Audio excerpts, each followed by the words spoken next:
नमस्कार, मैं doctor Rajesh Jindal medulla cancer cure centre की तरफ से आज अपन वापस कुछ कैंसर इन्वेस्टिगेशंस के बारे में बात करेंगे।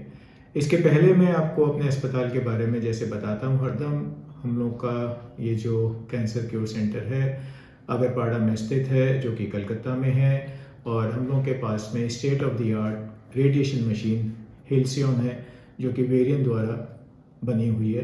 वेरियन एक यूएस की कंपनी है। अब बात करते हैं आगे अपन कैंसर में जो इन्वेस्टिगेशंस होते हैं, ये उसका दूसरा भाग है। पहला भाग इसके पहले आप लोग देख चुके हैं। कैंसर में सबसे ज़रूरी जो इन्वेस्टिगेशन होता है, सबसे ज़रूरी जो जांच होती है, वो होती है बायोप्सी की।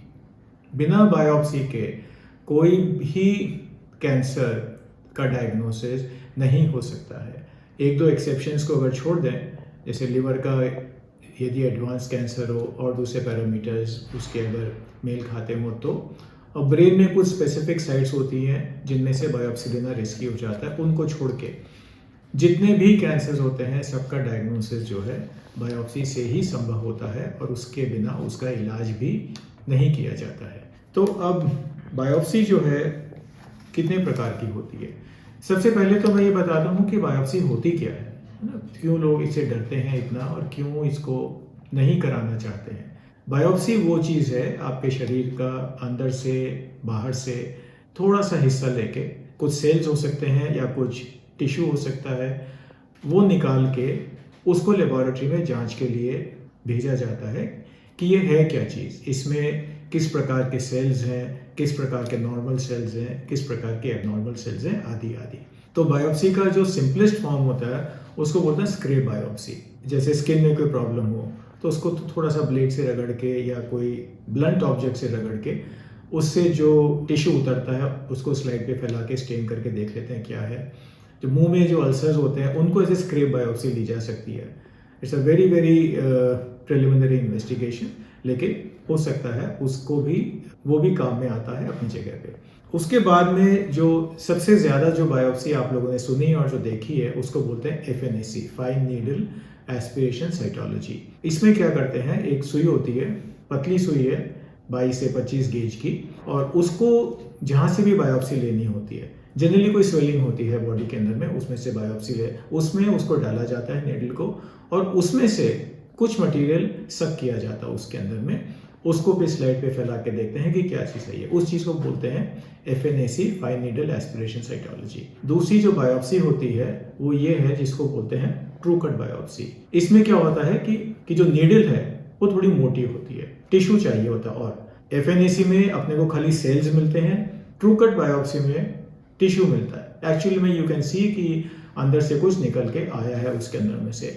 ज़्यादातर जो बायोप्सीज जो होती हैं आजकल जनरली ट्रू कट बायोप्सी ही एडवाइस करते हैं सब लोग। क्यों करते हैं मैं आपको इसी सेशन के आगे बताता हूँ। उसके बाद बायोप्सी होती है एक्सिशन बायोप्सी। एक्सिशन बायोप्सी, आपके कोई हाथ पे कोई छोटी गांठ है, कोई गर्दन में कोई छोटी गांठ है, किसी को ब्रेस्ट में कोई छोटी गांठ है, उस सारी की सारी गांठ को भी निकलवा के जो है बायोप्सी के लिए अपन भेज सकते हैं, तो भी पता चलता है कि इसमें क्या है, क्या नॉर्मल है, क्या एबनॉर्मल है। ट्रू कट बायोप्सी और एक्सिशन बायोप्सी ही सबसे ज़्यादा एडवाइजेबल होती है, क्योंकि सबसे ज़्यादा जो मटेरियल है बायोप्सी का इन्हीं में से मिलता है। एक चीज़ होती है स्पेसिमेन बायोप्सी हो जाती है, आपके शरीर में से ऑपरेशन करके अगर कुछ भी पार्ट निकाला गया है, कोई भी ऑर्गन अगर निकाला गया है, उस सारा का सारा ऑर्गन, उस सारा का सारा जो पार्ट है उसको बायोप्सी के लिए भेजा जाता है, ताकि ये मालूम होए कि क्या नॉर्मल था, कितने हिस्से में एबनॉर्मलिटी थी, कितनी एक्सटेंट तक एबनॉर्मलिटी थी, ये अपने को होल स्पेसिमेन बायोप्सी से उससे पता चलता है। देन कम्स बायोप्सी में अपने को इन्फॉर्मेशन क्या मिलती है। बायोप्सी में इन्फॉर्मेशन एक तो ये मिलती है कि जो निकाला है टिश्यू, जो मैंने निकाला है, आपके जो पैथोलॉजिस्ट ने या आपका जो रेडियोलॉजिस्ट है उसने जो निकाला है। अभी बायोप्सी में रेडियोलॉजिस्ट कहाँ से आ गया? देखिए, बायोप्सी में रेडियोलॉजिस्ट आता है क्योंकि अक्सर जो है शरीर के अंदर की जो बायोप्सी होती है आजकल, क्योंकि अवेलेबल है टेक्निक्स, तो या तो उस एबनॉर्मैलिटी को, उस स्वेलिंग को अल्ट्रासाउंड से लोकेट करते हैं, या फिर उसको सीटी स्कैन के अंदर में देखते हुए लोकेट करते हैं, और सीटी स्कैन में, अल्ट्रासाउंड में उसको देखते हुए उसमें से नीडल डाल के बायोप्सी ली जाती है। तो वहाँ पे जो इंटरवेंशनल रेडियोलॉजिस्ट हैं उनका काम आता है वहाँ के ऊपर में। तो अभी इस बायोप्सी को लेके अपने को ये पता चलता है कि इसमें क्या चीज़ नॉर्मल थी, क्या चीज़ एबनॉर्मल थी। एबनॉर्मल के अंदर में अपने को पता चलता है कि उसका हिस्टोपैथोलॉजी क्या है, किस प्रकार का कैंसर है। कैंसर है इतना डाउट तो मेरे को है, मेरे को अपनी जो क्लिनिकल फाइंडिंग्स है उनको देखकर डाउट है, उसका सीटी स्कैन है उसको देखकर डाउट है, लेकिन एक्चुअली में किस तरह का कैंसर, स्क्वैमस सेल कैंसर है, एडिनो कैंसर है, कोई लिम्फोमा है या कुछ और है। दूसरी बात जो पता लगती है बायोप्सी से वो एक ये पता लगती है कि ये जो बीमारी के जो सेल्स हैं इन पे कोई सरफेस मार्कर्स हैं क्या। सरफेस मार्कर्स वो चीज़ होते हैं कि सेल का जो सरफेस होता है, जो मेलिग्नेंट सेल्स का जो बाहर का जो कवरिंग है, उसकी जो सेल मेम्ब्रेन है, उस पर कुछ स्पेशल प्रोटीन्स होते हैं, उन प्रोटीन्स के अगेंस्ट भी ड्रग्स होते हैं। तो इस मारे से ये जानना जरूरी होता है कि इस सेल के ऊपर में सरफेस मार्कर्स क्या क्या है। सबसे ज़्यादा जो सरफेस मार्कर्स देखते हैं वो देखते हैं HER2/neu, जो कि CA ब्रेस्ट के अंदर में, CA स्टमक में काम आता है। आजकल एक और चीज़ इसी बायोप्सी स्पेसिमेन के अंदर में से इवेल्युएट करी जाती है, वो है सेल्यूलर टारगेटेड थेरेपी जिसको बोलते हैं। उसके लिए उसमें जो ट्यूमर निकलता है उसका जो DNA होता है उसको एक्सट्रैक्ट किया जाता है। वो जो एक्सट्रैक्टेड जो DNA होता है उसका फिर एनालिसिस होता है कि इसमें कौन कौन सी जीन्स की एबनॉर्मैलिटी है। उन जीन्स की जो एबनॉर्मैलिटी है, कई सारी जीन्स की एबनॉर्मैलिटी के अगेंस्ट में भी ड्रग्स हैं, तो उन सबको देखते हुए ये बायोप्सी ज़रूरी हो जाती है कि अपने को टिश्यू मिले उसके अंदर में, ताकि उसमें से ट्यूमर को सेपरेट किया जा सके, उसमें से DNA को सेपरेट किया जा सके और फिर उसके बाद में उसका एनालिसिस हो पाए। तो जाहिर है कि ये इन्वेस्टिगेशन जो है छोटे से बायोप्सी मटेरियल पे जो कि FNA में मिलता है उस पर नहीं हो सकता। इसके लिए अपने को या तो एक्सिशन बायोप्सी चाहिए, नहीं तो अपने को ट्रू कट बायोप्सी चाहिए। अभी बायोप्सी किस समय होती है? एक तो जैसे मैंने आपको बताया कि जो इनिशियल डायग्नोसिस होता है उस समय बायोप्सी होती है। लंग कैंसर में, ब्रेस्ट कैंसर के अंदर में जब भी रिकरेंस होता है, जब भी बीमारी लौट के आती है, जितनी बार भी लौट के आती है उतनी बार उसकी बायोप्सी होनी चाहिए, क्योंकि हो सकता है उसके जो सरफेस मार्कर्स हैं वो चेंज हो जाए, या जो उसका जीन स्ट्रक्चर है जिसको कि मॉलिक्यूलर टारगेट्स कहते हैं हम, जैसे मैंने बताया आपको NGS करके उसके जीन्स की मैपिंग करी जाती है, वो भी चेंज हो सकते हैं। ब्रेस्ट में और लंग में तो जितनी बार बीमारी वापस लौट के आती है उतनी बार उसकी बायोप्सी होनी चाहिए। बायोप्सी करने से कैंसर फैलता है क्या? वेरी पर्टिनेंट क्वेश्चन, बहुत समझदारी का सवाल आप लोग हम लोगों से करते हैं। देखिए ऐसा है कि मेडिसिन में कोई भी चीज़ 100% नहीं होती है। मैं कोई चीज़ के लिए हरदम हाँ नहीं भर सकता, मैं कोई चीज़ के लिए हरदम आपको ना नहीं कर सकता, लेकिन जितना इससे लाभ होता है, जितना अपने को बायोप्सी करने से फ़ायदा होता है, उसके नुकसान उतने ही अनुपात में कम है। इस मारे से फॉर ऑल प्रैक्टिकल पर्पसेस आपके लिए, मेरे लिए बायोप्सी करने से कैंसर नहीं फैलता है, इसलिए अपने को करवा लेनी चाहिए। ये इसका सारांश ये है इस आर्गुमेंट का।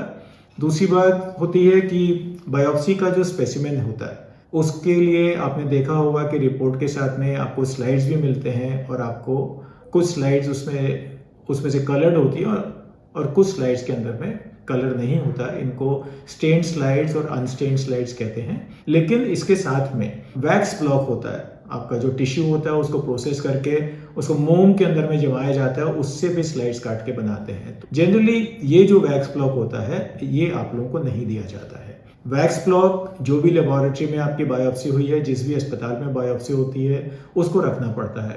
5 साल तक तो रखना उसको मैंडेटरी है। लेकिन आजकल NGS में इतना रिसर्च हो रहा है कि लेबोरेटरीज उस वैक्स ब्लॉक को चेष्टा यही करते हैं कि हरदम के लिए रख सकें उसको। वो वैक्स ब्लॉक यदि हो सके तो जिस समय आपको स्लाइड्स मिलती हैं वो वैक्स ब्लॉक भी उनसे मांगे कि भाई हमको भी वैक्स ब्लॉक आप इसमें से दे दीजिएगा।